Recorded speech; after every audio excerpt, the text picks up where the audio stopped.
दुनिया जो है वो मॉडर्न एरा की तरफ जा रही है, ई कॉमर्स की तरफ जा रही है, डिजिटल वर्ल्ड की तरफ जा रही है, तो वाई नॉट कि हम इसको स्टार्ट करें डिजिटली। उस वक्त जब स्टार्ट किया था सोचा नहीं था कि मतलब ये इतनी दूर तक जाएगा या ऐसे होगा, या हम door to door step to step जो है वो घरों पे जाके लोगों को जो है वो सर्विस प्रोवाइड कर सकेंगे। बट इनिशियली 4-5 दोस्तों के साथ हमने स्टार्ट किया, ठीक है, छोटा ग्रुप बनाया, उसमें हमने जो है वो व्हीकल्स पोस्ट करना शुरू की, अपना पॉलिसीज़ पोस्ट करना शुरू की, उस पर रिस्पॉन्स अच्छा आया, रिलेशंस का भी, फैमिली का भी, फ्रेंड्स का भी। वो फिर बढ़ते बढ़ते बढ़ते आपको पता है कारवां बन जाता है। मैंने सोचा कि यार अगर हम जॉब ही करते रहेंगे तो फिर बिज़नेस की तरफ तो आ ही नहीं सकते, ठीक है।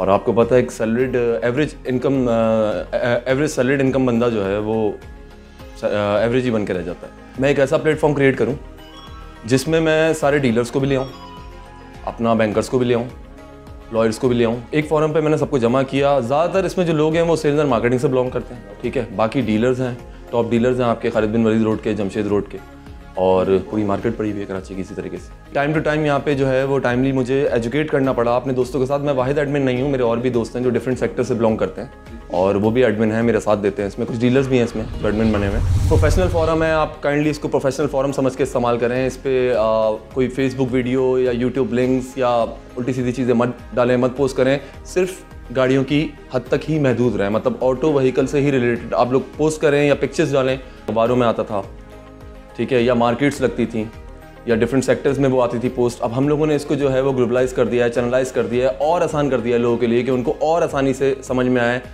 कि हम पिक्चर्स के साथ कोटेशन भी डाल रहे हैं और जो डाल रहे हैं, जो चीज़ पोस्ट कर रहे हैं वही है। उसमें कोई मतलब दिस एंड डैट नहीं है, मतलब कोई हैंकी पैंकी नहीं है। जो दिखा रहे हैं वही हम सेल भी कर रहे हैं। डेली बेसिस पे अगर आप देखें, जब स्टार्ट लिया था तो 1-2 वीकली हो रही थी, डेली बेसिस पे नहीं हो रही थी। अब डेली बेसिस पे तकरीबन 4 से 5 डेली बेसिस पे हमारे ग्रुप से सौदे होते हैं, चाहे वो यूज़ कार हो या नहीं हो।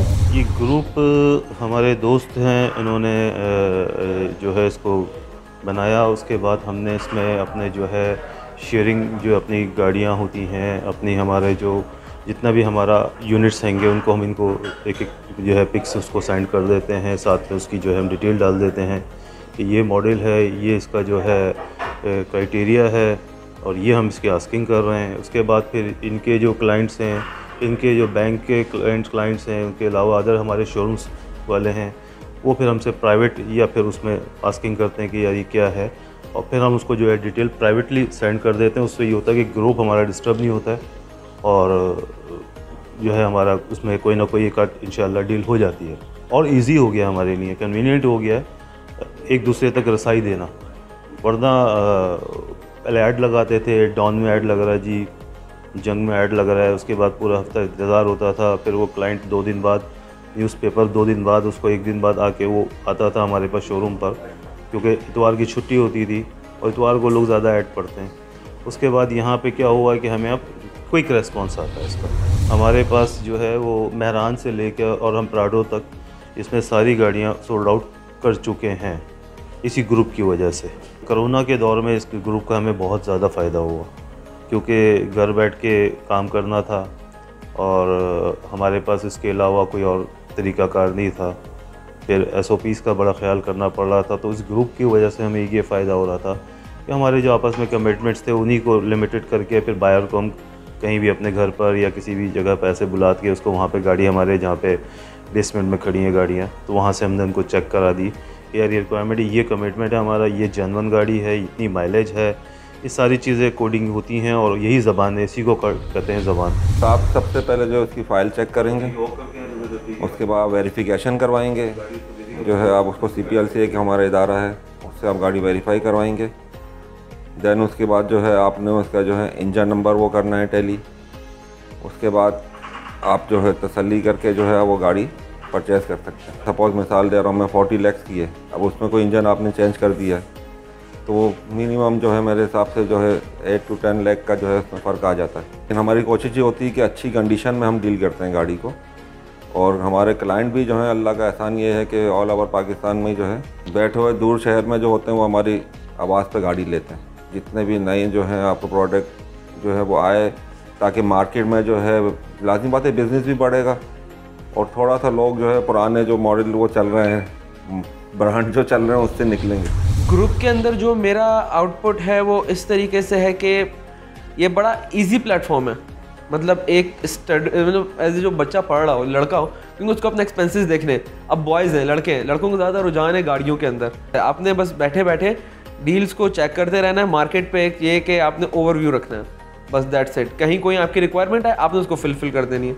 ईजी इस तरीके से है कि एक तो इंटरनेट ने ईजी कर दिया है, आप डिफरेंट फॉर्म्स पे जाएं जो ऑनलाइन लीडिंग फॉर्म्स हैं, OLX हो जाए, पार्कव्हील हो जाए, वावा कार, कार फर्स्ट, या अब आपको एक देते हैं इंस्पेक्शन आपकी शीट होती है उसके ऊपर। तो अब एक न्यू कमर के लिए वो बहुत ईजी है कि उसके ऊपर पॉइंट्स रेटेड होते हैं सारी चीज़ें। तो वो ये है कि इस तरीके से उसको देखते हुए वो आगे पार्टी को कन्विंस कर सकता है एज अ फॉर न्यू कमर। और प्रोवाइडर के नाम से जो हमारी कंपनी है, तो हमारी तो कोशिश है कि अच्छी व्हीकल्स जो अच्छी क्वालिटी है जिसकी, तो हम लोगों को वो कम प्राइस में प्रोवाइड करें।